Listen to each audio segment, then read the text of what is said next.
Hello everybody, we are going live today with an amazing guy, Michael Janda. Will be here shortly. We're gonna talk about his amazing journey.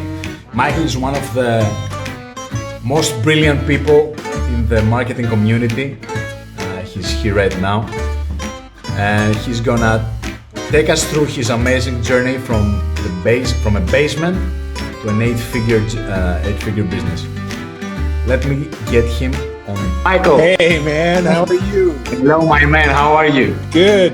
This has been a long time coming. I know we first started talking about doing this like last summer, it seems like. Yeah, Yeah. That's true. My load But I'm was glad so we made heavy. it. Yeah, I'm glad we finally made it. My load was so heavy for the last 6 months. We moved houses. I had my course come out. I was just juggling so many balls. Yeah. Anyway, so finally we made it happen. So that's good. And you have a trampoline right now, right? Yes, we got the trampoline in the yard right now. It's got a little bit of snow on it, but it's there for sure. Where's the new house? It's state? it's in Salt Lake City, Utah. Utah. Yeah, Okay. yeah. We only moved 1.5 miles from our last house, but Okay. it was a new neighborhood, new house, new start. It feels good, but still familiar. Still have all the same restaurants and everything that we used to go to. So it's good. Easy move. Yeah. That's amazing. How are things in Thanks so much for Greece? being here. Greece is, well, the weather is for sure better than there, for sure. Yeah. We had some snow like 1 week ago. It was probably the worst winter of the last, 15 years. Really? This last week in terms of snow and how cold it was. But now it's like, 80 degrees Fahrenheit right now. Nice. Yeah, so that's the weather great. bounced back quickly in Yeah. Athens. Yeah, Good. we have a very light winter here. That's nice. Have you been here in Greece? No, I haven't, but it's on my list for sure. The pictures are just amazing. The aqua blue water and the rock, and it's just so pretty, and the white buildings and the whole deal. I mean, it's awesome. Yeah, that's the island life. Greece. Well, that's where I'm headed someday. Yeah. Yeah. I can't blame you for that. Yeah. So thanks a million for taking the invitation. It's an honor to have you here. For people that are joining and don't know Michael, he's one of the greatest teachers within our community, the marketing, design, creative community. He has been through a journey that many of us, aspire to have a similar one, and that's why. Because I was inspired by a post that you had, it was like a month ago or something, that you showcased your basement and how the agency started, and you took us through the whole space, etc. And it struck me that it would be amazing to have this kind of story on a live to take us through, those steps, to take us back in time, how you started, being a freelancer, being all alone, doing everything alone, wearing so many hats like this one. To selling your agency, going to 8 figures, working with some of the biggest brands in the world. And what are you doing right now as well? So what is the aftermath of this kind of journey? Good. So we want to go back at the beginning. Oh man, I don't know if I can emotionally handle the going back and reliving the whole journey, but I'll do my best. And interject anytime you have questions or want more information about something I'm talking about. Just chime in for sure.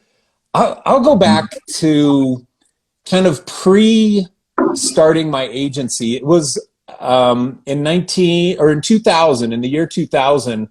I landed a job at Fox Studios as a creative director, and I thought at that time, oh, this is it. I'm going to be here for the next 20 years of my career. This is a huge company. I've got a great job. It's a multi-billion-dollar company, entertainment industry. And I thought, this is going to be it. I'm going to be here. And then 6 months after I started working there, Fox sold our assets, which was Fox Kids and Fox Family. They sold them to Disney.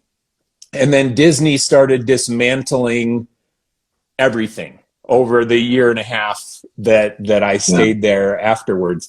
So this acquisition just started to dismantle the whole team. Our team of 50 people went down to 6 of us on the last day. And I was the whole time sitting there thinking, oh, what am I going to do next?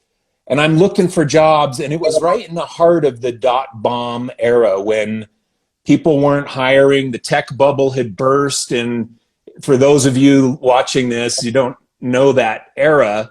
Most of you were like little babies or not alive yet during that time.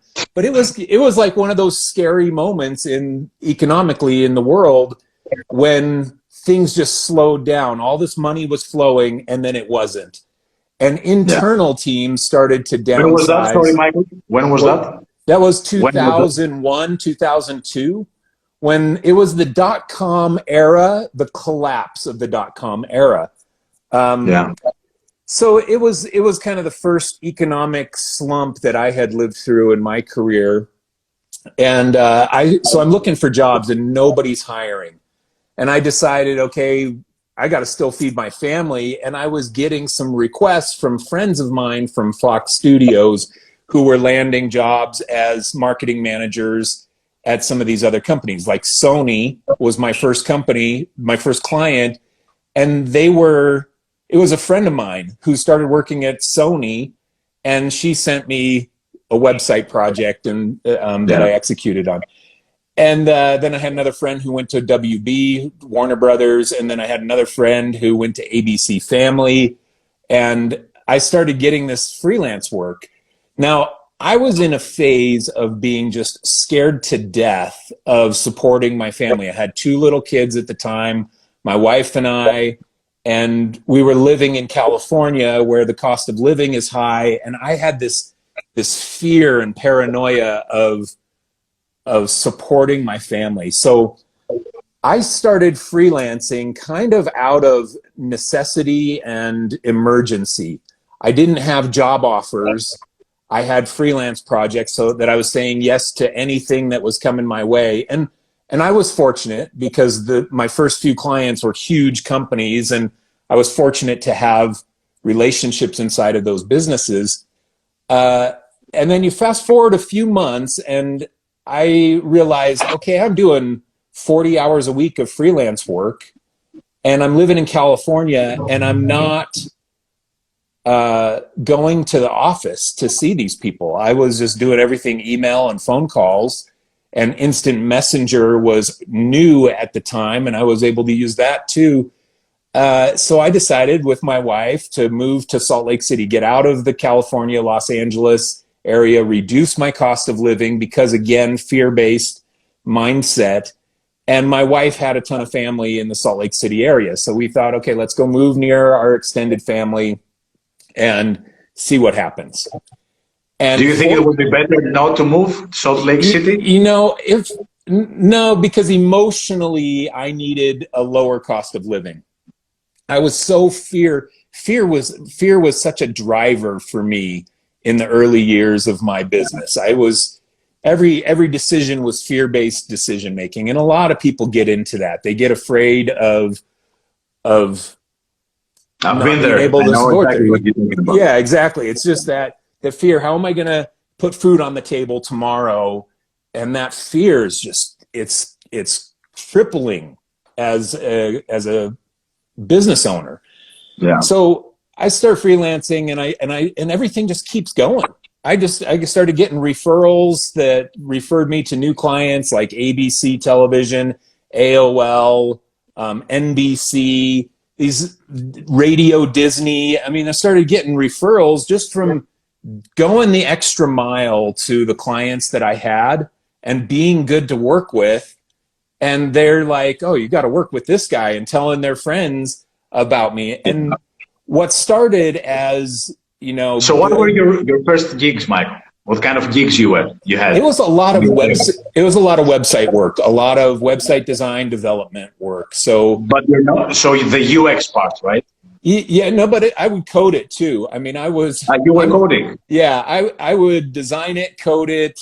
I did a lot of Flash websites back in the day. So some of my early cool projects, like before the show Lost came out on ABC television, I was making games for ABC, online games for the show Lost, where people would go to the website and they'd get to play a game that related, like which lost character are you, or a little scavenger hunt kind of a game where you find clues to the next episode and stuff.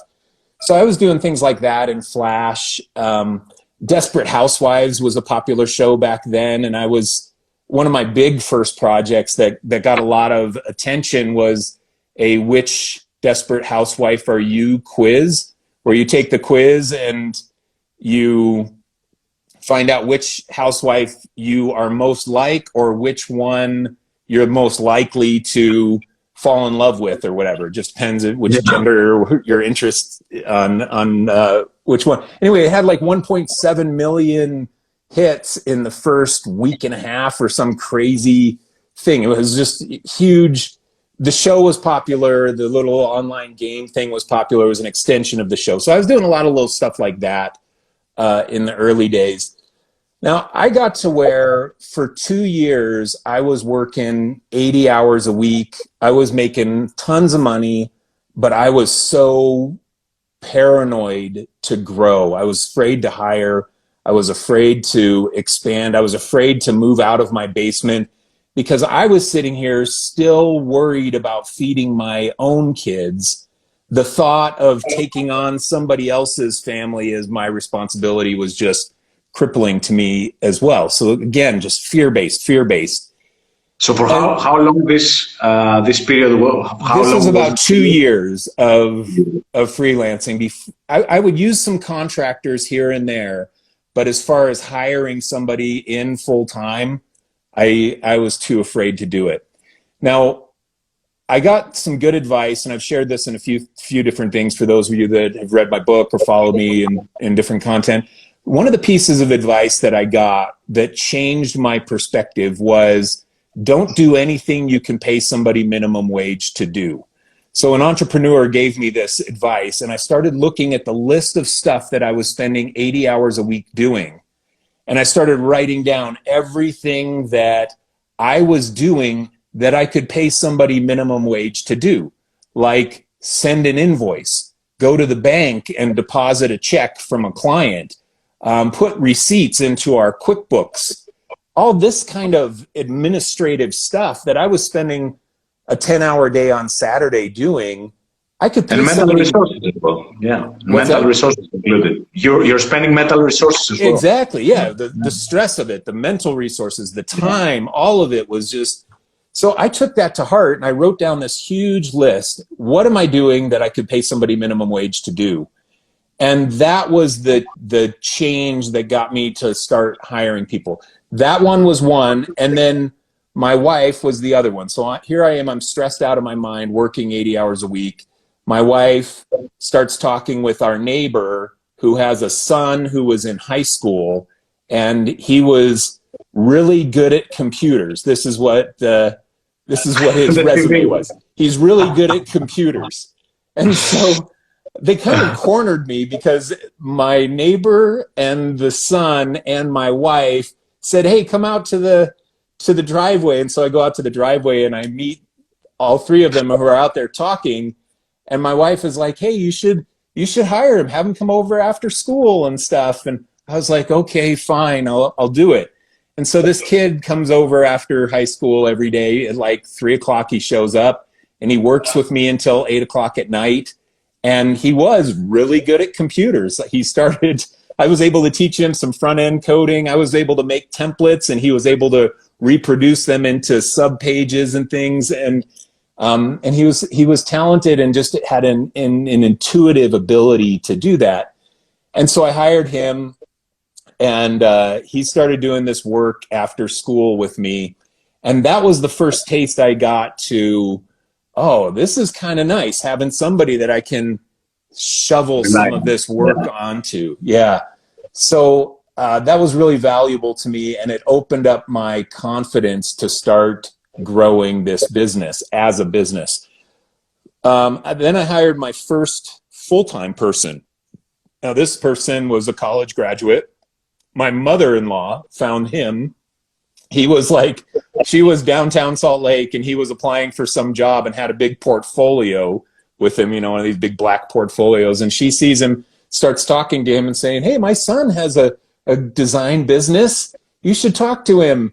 And so I ended up hiring this guy. And so my wife and my mother-in-law are like conspiring in ways to get me to start to delegate stuff and to get my stress load down. You got this little push from your cycles. It was a push. Yeah.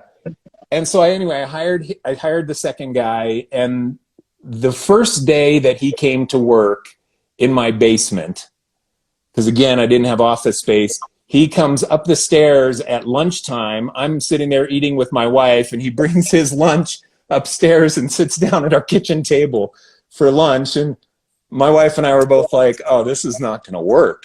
We can't have a business here where the employees come up to the main floor and eat lunch with us. We've got to go and start looking for some office space. And so I looked around, and I just was still fear-based. I found the closest space to my house. It was about a mile away from my house.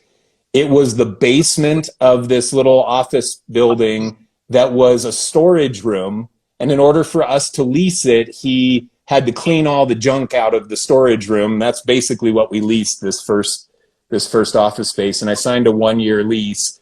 By the end of that first year, after I pulled the thread on hiring, by the end of that first year, I had 5 employees, this office space. I had hired somebody to be an art director.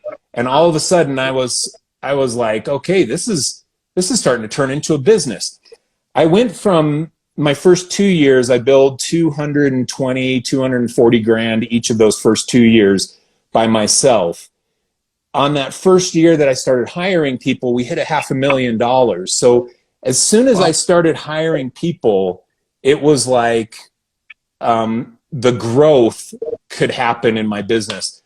What do you think that propelled this kind of growth? Because, I've been in this stage that you're describing. So you start on your own, you start, seeing the first results, you're building your confidence, you have some first referrals, etc. You have built a system of referrals of, or lead generation, whatever.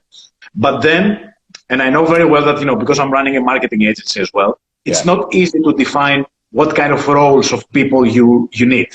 Because, especially at the beginning, apart from the administrative stuff that you described that takes so much time, which is not, again, very easy to define in terms of, hours you need per day to delegate to somebody else.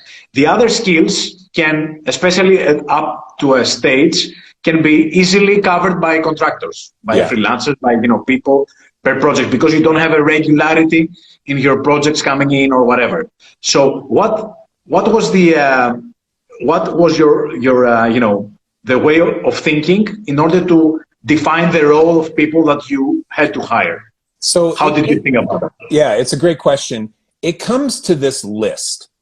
And I do this on coaching sessions with people all the time when I'm trying to help them see the magic of hiring people. And they're like, well, who do I hire?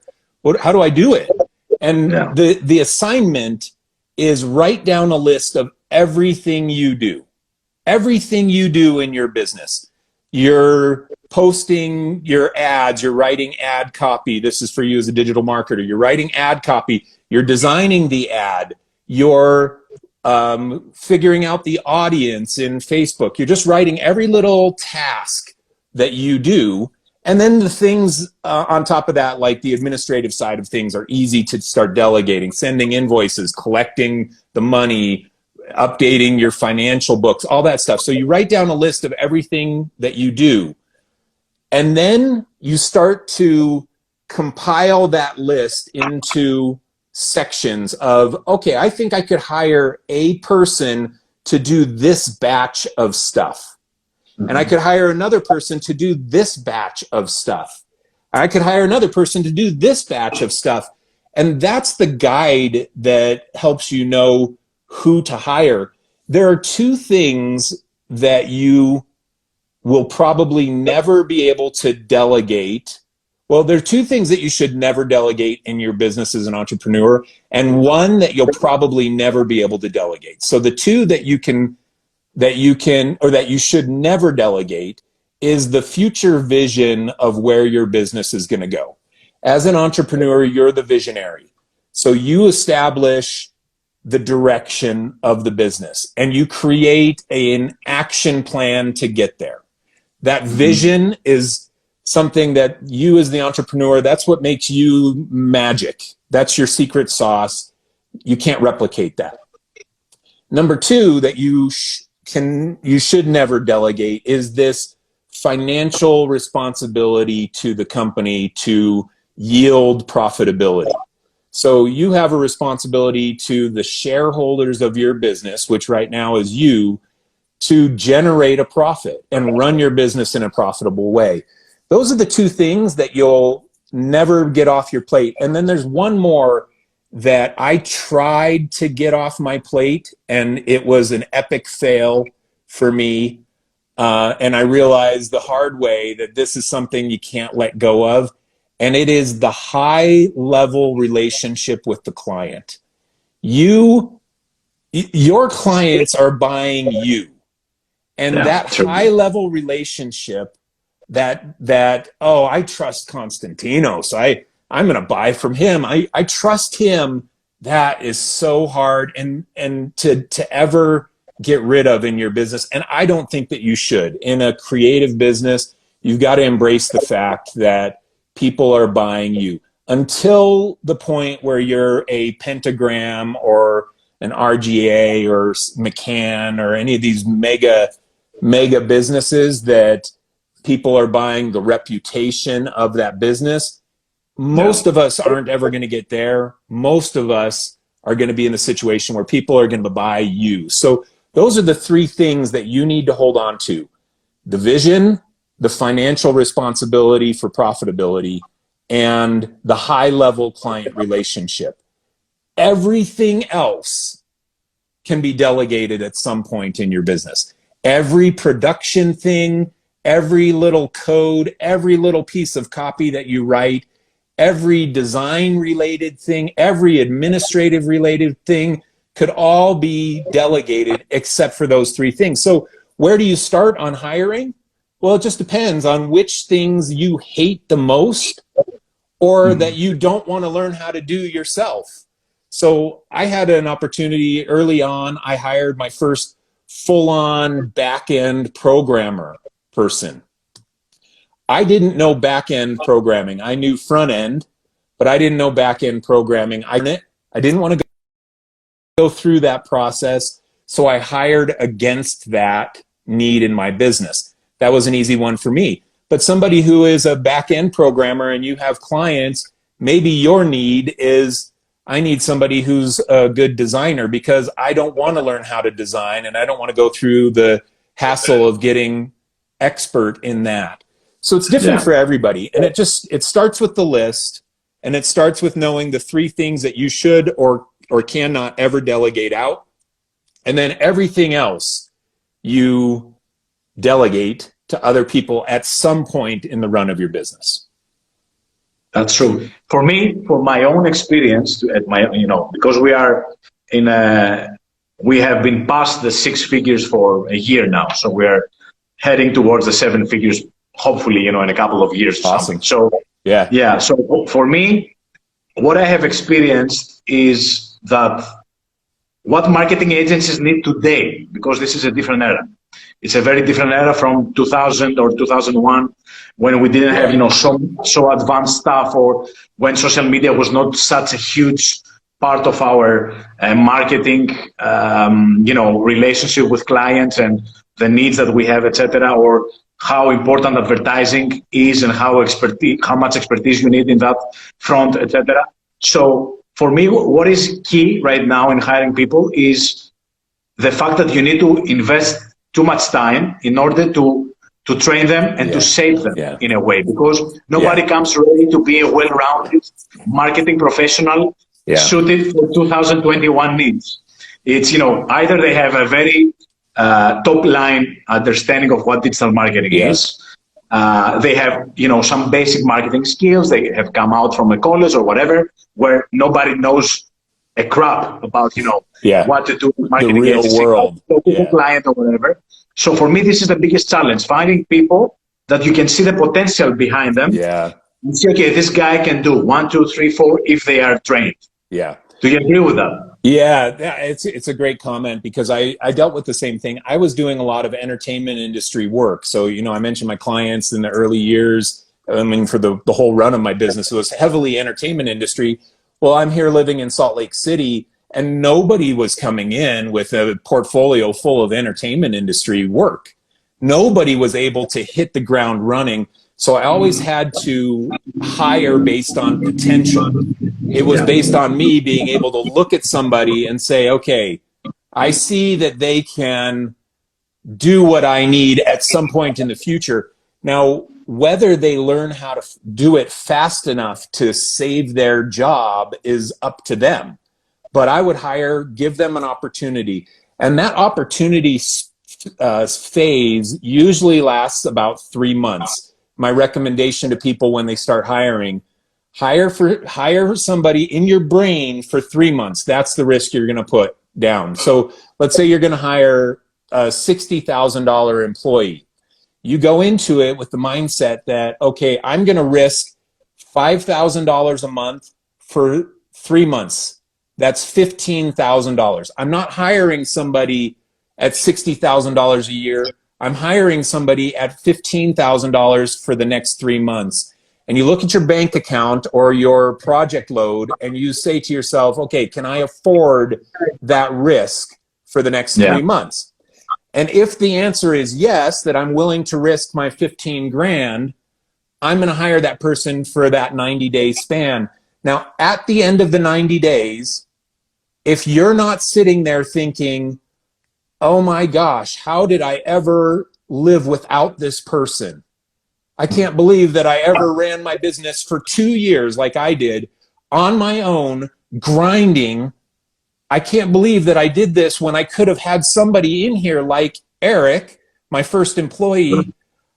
And 3 months, it only took 1 month before I was like, oh my gosh, Eric is just like indispensable. This is a high school kid. And he was indispensable to me for, in a month, I knew that I would rather pay him than pay me because he was lightening my load enough. So you look at it from a 3 month risk standpoint. And if you're not thinking at the end of 3 months that you would rather pay them than pay yourself, then you probably have a wrong fit. They haven't lived up to the opportunity that you give them. Another thing on hiring too that I think is important is this idea that it's not just on you. You're providing them with an opportunity and they have to live up to that opportunity. It's not just you saying, okay, I got to hire them and I got to make it work and I got to train them and I got to help them become valuable in my business. You should be thinking that. But they also, the right employee is also going to come into your business thinking, all right, I got this opportunity. I'm going to prove to him that I am going to be indispensable. I want to grow with this business. I want to be here 10 years from now. I want to help this be awesome for him and for me. And if the right employee comes in with that mindset, and you come in with the mindset that you want to make it work, it most often does. I have employees that are still at my agency now, and I'm not there. I left my agency after I sold in 2015. I left my agency after my buyout ended at the start of 2018. And there are my employees that are still there. One of them has worked at my agency longer than I even did. So he's been there. He was like my 5th employee that I ever hired, and he's still there. He's a back-end programmer, super talented, great person, became a great friend over the last, 16 years that I've known him, and he's still at the agency. So the right people are going to make it work. I think that's a little nugget on that. And especially in agency, it's all about people, right? You don't have a secret technology, you don't have any patents, you don't have machines, you don't. Your core competency is your people, nothing else. There's nothing totally else. Yeah. I mean, it's where everything else can be math, right? Exactly. Everything else. Yep. Yeah. Exactly. So for you, apart from because I understand that the main investment for you when you started building your business was investing in people. Yeah. Right. And investing also in their training as well, because you were making a huge investment yourself. You were transferring your knowledge and your expertise at a risk, because at some point of time, every single entrepreneur who trains somebody else can potentially train a competitor, right? Somebody can do it and steal your clients or whatever. So what is the second biggest investment for you, apart from the human factor? What was the other thing that you said, okay, I need to invest that in order to step up, to become better at this, and we need to be more creative for that. We got Toyota now, so we need, I don't know, to be more creative. I don't know. So what was the second investment priority? It was the agency brand, and building awareness and reputation around the agency name. So my agency was named Riser. I guess there's my old Riser sign that was on one of the doors of my agency. Anyway, that brand has power in the eyes of the customer. Your brand, your agency brand, has power inside the eyes of the customer. And I went through the phase, because my agency got big enough, where some of the clients that came in did not work with me directly. When I was getting at the end, they were getting sold by one of my higher level employees. The project was getting executed by my team, and I didn't even know some of the clients in the later years of my agency that we were billing. So they're buying the reputation of the brand. And how do you, so I think that this is the second biggest investment that I made. It was all in, okay, I want people to know the brand. How do I get people to know the brand? Well, we started submitting for awards. We started to do guest articles in magazines. We'd get requests for things like that. I'd start going and speaking at conferences and things. And all of that was to build the agency brand. The other thing that was a big investment and so worth it was the studio space. It was my first little junky studio that I had. My next studio was an office space that I purchased, and it was a small little 2,000 square foot space that I purchased. We stayed there for 5 years or so. And then I purchased the next space, which I'm in the process of selling right now. For those of you that get my newsletter, I mentioned that last week. But my next space was one that I designed and built out, and it had the glass walls and the chalkboard wall and the exposed beams and the industrial lights and the hardwood floors and all the things. And we were doing a big project for Kraft Foods out of New York City. And our contacts for Kraft flew out here.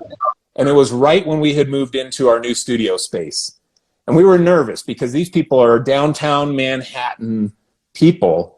And they came to our office. And finally, after 9 years of running my agency from my basement to that space, we had home court advantage.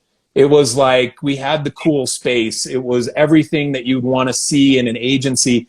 And these people from Kraft came and they sit in our cool conference room, and then we take them on a little tour through our production space and stuff, and they're looking out the windows at the big mountains that you can see in Salt Lake City, and they were like, wow, this is awesome. How do you guys get any work done here? That's what they said. And I was like, thank you. Because it was a big investment in buying the studio space and having this home court advantage. It makes a huge difference. Home court advantage. At what point of your business did this happen? So when did you say that, okay, now I want my space to be something that can sell my business and my brand on top of anything else that I'm doing? 9 years. 9 years. 9 years into it. We were already billing 7 figures a year. And that was the moment that it happened for us. Again, I wasn't a big risk taker, and as an entrepreneur, you got to take risks. And I was so fear-based for so long in my agency run that I do think that in hindsight, if I would have taken bigger risks earlier, I probably would have grown even bigger than what it became. but I was a lot of fear-based. I probably could have done what I did at 9 years at the 5-year mark and been just fine, and probably built it to be a bigger agency. So you mean to take this step towards, building your own studio? That's the risk you're mentioning, or hiring more people? No, yeah, both. I think building a studio. So at about the 5-year mark, we were hitting 7 figures. And I ran 7 figures out of my little studio space that I had. And again, it was kind of fear-based. And that was kind of the era of the global recession, 2008. So I started in 2002. 6 years in, we have the global economic recession. So year 6 and year 7 were really downturn years and really scary for my business. I still had money, but I was afraid to part with it. It was just tight fisting the money. So year 7 is when things started to open up, and we took those risks on getting the home court advantage studio space. That's amazing. Yeah. So, what was your lead generation process? Because at the beginning you said that everything came quite effortlessly for you. So you had the contacts, you were in the game, you got some referrals, you did some great work at the beginning. So you got pretty effortlessly in terms of selling your own work to others up to, I don't know, 250K per year or something.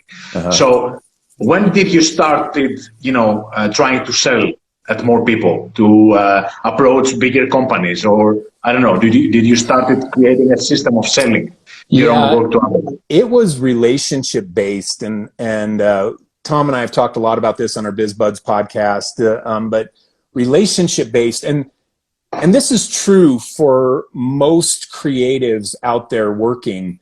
The idea that you can spin up ads and throw them on Google and somehow generate clients out of that, maybe it works for some, but most of us out there, your sales effort is do good on this project, ask your contacts on that project if they know anybody else who might benefit from your services, get a referral and land that client, and then ask them if they know anybody else and get a referral and land that project. And that flow is the reality for most creatives. Your sales process is do good work, be good to work with, be fair to your clients, and let the referral chain happen. I honestly, I think it's the best way. It's because new clients come in pre-sold. The sales process is easy. They got sold when Joe told them that you should work with Riser. And now they're sold. All I have to do is scope the project and hit it in their price budget. And then I'm going to greenlight that. That's true. Yeah. And you can easily go up to 8 figures without, selling your services any other way. We did. Yeah. And so the agency that I sold to in 2015, when I sold that agency, I had about 15, 20 employees. We rolled my employees into their 50-something person agency. We ended up being this 70-plus person agency. And the majority of the work was still coming from a relationship tree of referrals. That was still the majority of the work coming in. The only time that changes is when you start playing the reputation game. And the reputation game, you see agencies like Red Antler, for example. The last few years, they've been Ad Age, up and coming agency to watch, that kind of thing. And they start building this reputation inside of the business community, not just the creative community, but the business community itself. And people start wanting to buy the reputation. And so awards oftentimes give you the reputation that's going to get you in front of bigger clients. we had this big project we did for craft came out of reputation, not relationship. We didn't have a relationship with the people. It was a reputation play that landed that project. And it was a huge dollar project, $500,000 project that we did for them. So relationship game, until you have built a reputation that makes people seek you out because of your reputation, not because of your relationship. But until then, I mean, that's the two things. And most of us never get to the reputation game. You're just going to play the relationship game your whole creative career. What you say makes so much sense. And, you know, it took me 1 and a year, 1 and a year half before I understand, because I was coming out of an international career with Procter & Gamble at Diageo. I had, you know, senior marketing roles in those firms. So I had a very big network of people that I could really approach and say, guys, you know, I have my own marketing agency. Let me know if I can help you in anything. Because I was too modest.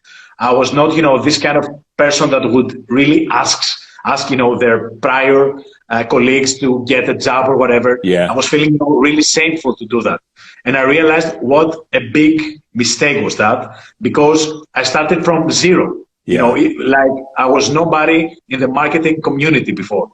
So I'm still doing well, but I really regret the fact that I didn't start from point zero by leveraging my own relationships with my colleagues, etc. And I think that most of the times this has to do with the imposter syndrome that many times that we discuss, you know, about freelancers and people starting on their own. They don't feel this confidence that they can really deliver when they're on their own. So have you felt at all this kind of imposter syndrome through this process? Oh my gosh, man, I still feel imposter syndrome. So I like, you know, you want to do a live with me. I'm like, okay, good. I hope I have something valuable to share. I still get it. And, you know, I've been through the ringer in this, but I think if you have any shred of humility, you're going to feel imposter syndrome from time to time. I sometimes joke that I'm like the most humble, arrogant person that there ever was. Like, I know that I've climbed a lot of mountains and I've accomplished a lot of things, but I still feel this imposter syndrome come up sometimes. And I wonder, is anybody ever going to schedule another coaching session, or is anybody ever going to buy my course again? You know, I still feel that stuff. So I think that's just natural. It fuels me. When I feel that, it makes me say, okay, I'm going to go and prove to myself and the world that I feel like I'm competing against that I can do this. And I always give myself the little thing, and I share this sometimes in different ways in my posts, but if other people have done it, then I know I can do it too. And there are people out there worse than you, less talented than Konstantinos, that have achieved more. So there's no reason that you, with all of your talent and ability, can't at least achieve what they've achieved. And I tell this story to myself a lot. I do it in the back of my head, and I'm looking in the mirror and I think to myself, okay, well, if somebody I know is less talented or less qualified than I am has achieved X, then there's no reason I can't do it. And I think that's a healthy way to help yourself see that you're not an imposter, that you can figure out what you're doing, that you can figure out how to land bigger, higher paying projects, because Joe Loser figured it out somewhere. Well, you can figure it out too. Yeah, exactly. And one of the things that, really was really surprising for me was because, I had worked with marketing agencies in the past as the client, as Procter & Gamble or Diageo, and I was paying a shitload of money for things that right now cost nothing. And when I started realizing that I can really deliver with my team equally quality work with that kind of quality work that we had with McCann Erickson or whatever, I was like, okay, maybe I should charge more. And then I started, lifting my prices. being more confident for bigger clients, Yep. etc. Yeah. What I wanted to ask you is, because you were in the journey of finding social media era in front of you rather than, trying to catching up with that. So you started before this kind of era came into our lives, where the marketing environment and the things you were doing for clients was different from the things that we are doing right now. So how was this transition made? Because you didn't have any experience with that. So maybe was it too late for you when you started working on social media and serving clients on social media? What happened through this process in the social media era? I missed the boat on two big things. So shame on me, but here's some insights to where I failed in my business. Number one was the social media boom. We were doing pre-social media. We were doing a lot of brochure websites, and a brochure website I consider just like this 3 to 5 page about the company website. And we're charging clients anywhere from $10,000 to $20,000 for these brochure websites. And then 2010, 2011 shows up, and Facebook starts allowing business pages. And then a lot of these businesses that used to need a brochure website now can just get a free page on Facebook or LinkedIn and market their business through that one channel. And then all of a sudden, poof, all of our brochure website business started to either be $3,000 projects or gone. And so I missed the boat because I should have transitioned in that 2010, 2011. I failed as the visionary of my agency. I should have transitioned and said, this is the next hot thing. I'm going to jump on this. We're going to start offering social media management for our clients. And if I would have done that, we could have had a whole other arm of our business, but I didn't do it. Now, fortunately, my business was at a size that was big enough that when the mid-sized projects, a $10,000 to $20,000 project went away, we were getting requests and doing $80,000 projects, $100,000 projects. The big things still existed. The small things started to go away. So that was the first one that I missed, and shame on me. The next one that I missed in my business was Flash games were super big for my agency. We did a ton of Flash games from 2002 until 2010, I think it was. 2010. And then the iPhone starts taking hold and everybody's excited about it. And then in one day, Apple announces that they're not going to support Flash on the iPhone. And then poof, all of the business went away. All of the Flash games that we were doing, which was like 30 or 40% of my entire business, poof, it all goes away. And so shame on me for not catching that. But fortunately, again, my agency was big enough that we started getting bigger projects from our clients, bigger back-end projects, these bigger enterprise level website deals and things. And we were able to survive that. But if I would have been smart, I would have told my programming team, okay, you've got to learn Objective-C, and you've got to start being able to build app games, and let's start doing apps for our clients. And again, I missed the boat on that as an entrepreneurial visionary. Two big misses. Now, I was lucky to still stay in business and to even grow during that era, but it was a forced upon me pivot, not something that I intentionally made. Yeah, I know. Do you foresee any other boats ahead of us that we shouldn't miss? The big boat right now, I think, is UX design. And any designers that are still hanging on to the idea that print it's great if you can do print, but it's getting to be niche. It's great if you can design logos and brands, but it's getting to be niche in that as well. The low-end projects for logo designers, You can find great looking icons that you can download from somewhere for $20. The low end projects go away. The higher end things still stay.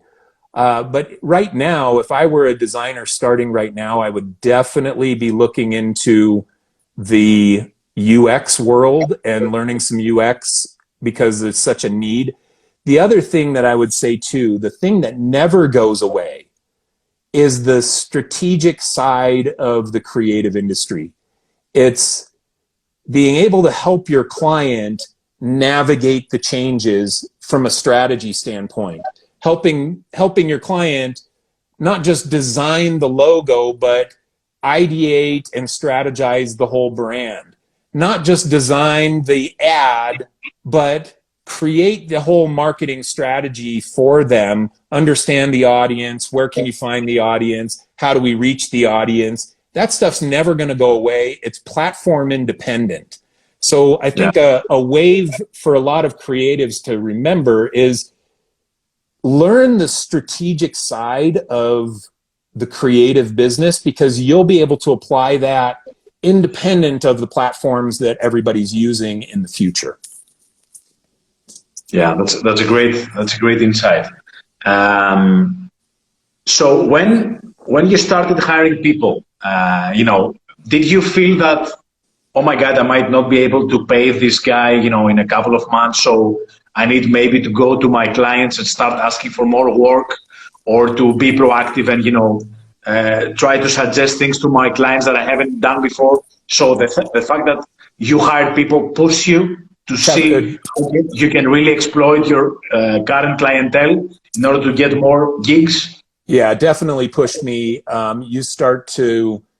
The overhead fear makes you take action. And I had a lot of fear-based action. And I also had the privilege of, when I started hiring people, it freed up my time to do one of the three things that you can't delegate. You can't delegate the vision, you can't delegate the fiduciary responsibility, and you can't really delegate the high-level client relationship.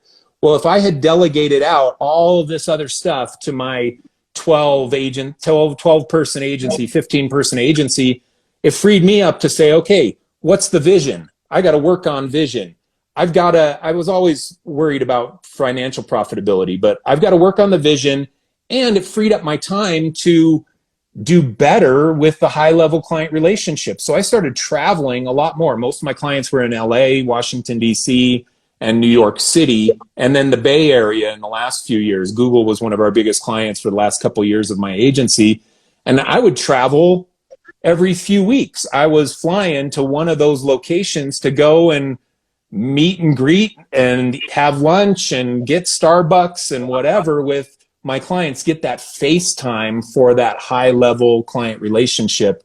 And that always generated work opportunities. If you want, this is what my friend Chris, who worked for me at the end of my agency, he said, if you want to be seen as a partner, the first thing you need is to be seen. So you've got to be there. You got to get your face time with your clients, because if you want them to perceive you as this integral partner in their business, you got to be there and be the face of that and have that one-on-one relationship. What you can get out of an hour of sitting at lunch together, the joking around and the fun and the playfulness and the real camaraderie that can build with you and a client in that 1 hour could be worth millions of dollars of future work for your business. But if you never get out of your shell and get there and get in front of them and build that deeper relationship, you're leaving a ton of money and opportunity on the table. That's true. That's true. I'm keeping the relationships thing. I think it's the key take out of this life. Yeah. And I believe that many of us, especially in the automated bot-like era that we are living right now, with social media, automation, all that stuff, all the ads, the new artificial intelligence stuff that come up. I think we are moving away from that. Yeah. And it's the biggest danger, because this is where, the real gold lies, and we're forgetting that. Yeah. How to nurture real relationships, to be intentional for that, make meaningful connections, reach out to people, in a human-like way without caring if they follow you or not. So I think it's the key takeaway from this live. Do you have time for a couple of questions? I do, yeah. Let's go through them. I think we have about 5 minutes left before the live cuts us off. So let's hit a few questions for sure. That's good. Okay, let's do. So I think somebody suited one here.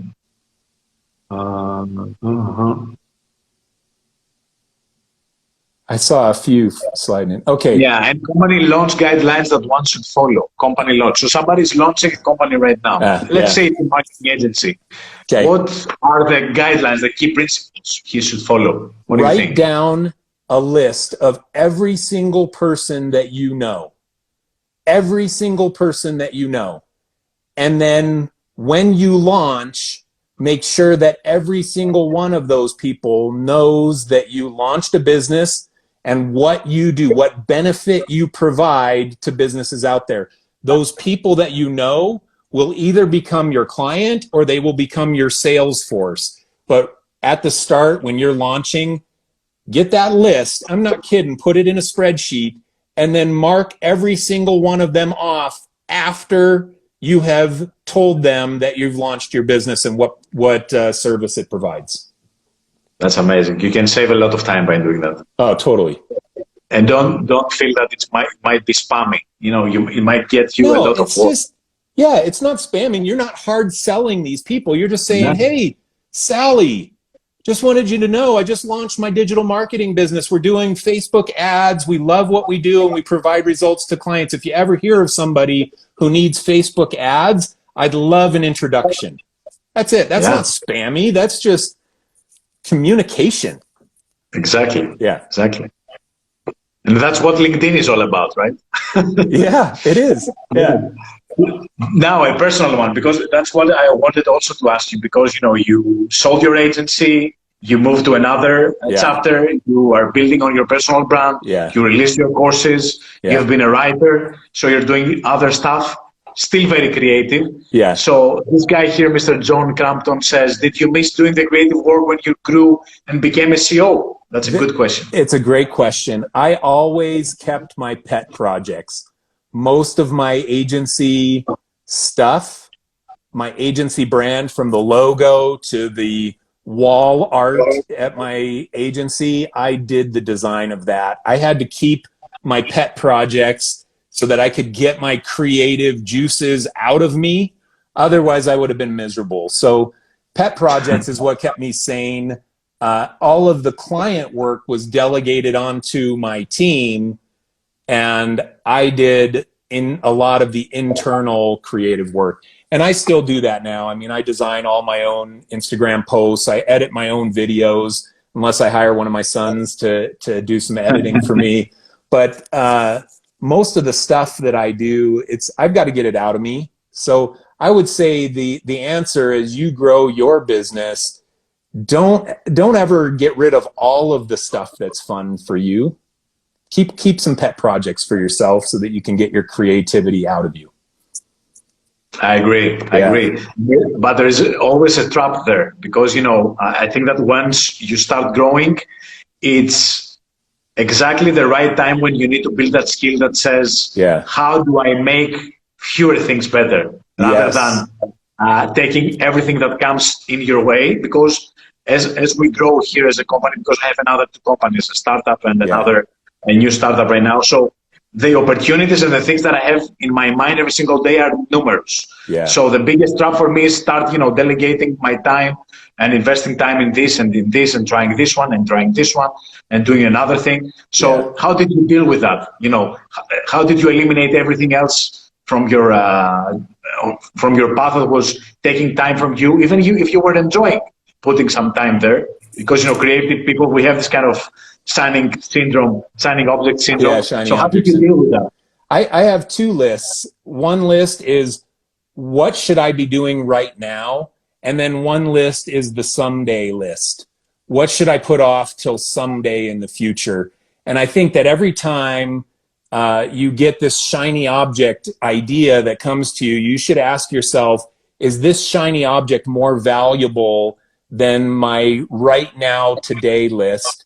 And if it is, then maybe you stick it on the today list. If it isn't, then you intentionally put it on the someday I will do that list. And I put a lot of things on my someday list. I put this, what I do now, on my someday list. My first book came out in 2013, and I had to put on my someday list, someday I want to make content and courses and build a personal brand. Someday I want to do that. But I put it off for 6 years before I actually started to dig into that. I think they're going to cut us off any second because we're at the 10:01 time. These still 60-minute caps on these lives? I don't know. I've done a live that was like 80 minutes or something. So I'm not sure if it's still, I don't know. Well, let's take another couple questions and see what happens. Okay. If they cut us off, they'll cut us off. Okay. Let's see. This one. How do you provide a vision? You said at the beginning that one of the roles that you couldn't ever delegate to others is the vision of the brand and the marketing agency or the business or whatever. So how do you provide a vision that it's timeless or it does change over time? Well, what was the case for you? It should change over time. Your vision of the future of your business should be filled with pivots. You need to react to market changes like I didn't when social media started to emerge and when Flash got killed in one announcement by Steve Jobs. You need to be able to react to those market changes. You need to be able to react to competitors coming into your space.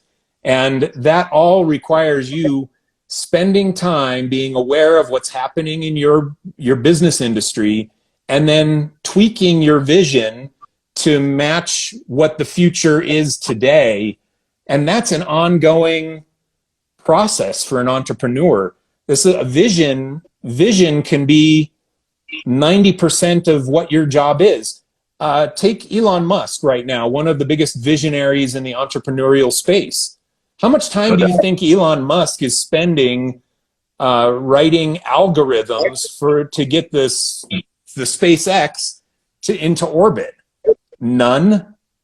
Zero. He's not spending any time doing that. He's spending all his time envisioning the future of his business and then selling his team on that vision and selling the world, in his case, selling the world on that vision as well. That's what he spends his time doing. So it's always pivoting and changing over time. Exactly. And it has to be a top line vision as well, right? It doesn't have to be I want to be a very UX focused design agency or whatever. It has to be something that is broader. It has to be an identity that even if circumstances change, it's still relevant. Yeah. As an agency. Good advice. So what is the next step for you? You know what? For the first time in my life, I love everything that I do. I love getting up in the morning. I feel like I finally found my thing, and so I love getting up in the morning. I love making content. I love getting on Instagram lives, meeting new people, connecting with people like you. I love creating courses. I love writing books. I love everything that I'm doing right now. So next step for me is hopefully I can keep doing this for the next decade or more and see what happens. It's the first time in my career that I've enjoyed walking up the mountain at the same time that I'm walking up the mountain. Most of the time I would think once I get to the top of the mountain, then I'll be happy. But while I'm climbing the mountain, I'm going to just grind it out and power through. This time I'm actually kind of just enjoying the process. I think that's the essence of happiness, right? Being present, enjoying every single day. Not putting your happiness under circumstances, as you said. Once I do this, I will be happy or whatever, because you might lose and miss a lot of years if you do that. I did. I missed out on a lot of probably would have been enjoyable times in my my agency if I would have appreciated them when they happened. And that's what pushed you out of the business, right? Yeah, in the end, I think I had climbed all the mountains I wanted to climb in that. And then I decided, okay, there's, when we landed Google as a client, it was really telling, because it was like, okay, great. Yeah, we got a project from Google, but it wasn't like a party, because we were already doing work for Disney and Warner Brothers and ABC and NBC, down the list of, we already had a lot of great clients. So landing Google was just another great client. And once I realized that, I was like, okay, what am I trying to accomplish here? What's next for this? And once you get to the top of a mountain that you're happy having climbed, and it wasn't Mount Everest, but it was like Mount Kilimanjaro. And once I got to the top of Mount Kilimanjaro, I thought, you know what? I don't really ever want to climb Mount Everest. I probably could. If I wanted to train and climb Mount Everest, I probably could do it. Yeah. But I don't really want to go through all that to climb Mount Everest. I'm happy at the top of Mount Kilimanjaro. So I'm going to enjoy that. And maybe I'm going to go climb a completely different type of mountain for a different phase of my career. That's beautiful. So always listen to yourself and your motivation and how you wake up in the morning. Yeah. Great. Yeah. Great. Michael, I think we can take this, we can continue doing that for hours. We could. But I will probably release you to get some rest. What time is that there? It's 10 a.m. in the morning. So it's 10 a.m. So you have the whole day in front of you. Yeah. What do you, you're like 6 or 7 at night, probably? It's 7 p.m. right now. So it's dark outside. It's my walking hour. I'm going to get my audiobook right now and go outside and walk a bit. Good. Move out of my office for the day. Nice. So it was a pleasure. Thanks so much. Fun, man. Thank you, and thanks for your patience and very insightful. Finally, it was worth having this happen. Yeah. It was worth it. And I will send you the clip as well from the live. Thank you. Take care. Thanks everybody for joining. Thank you. We'll see you. And take care. Take care, guys. Cheers.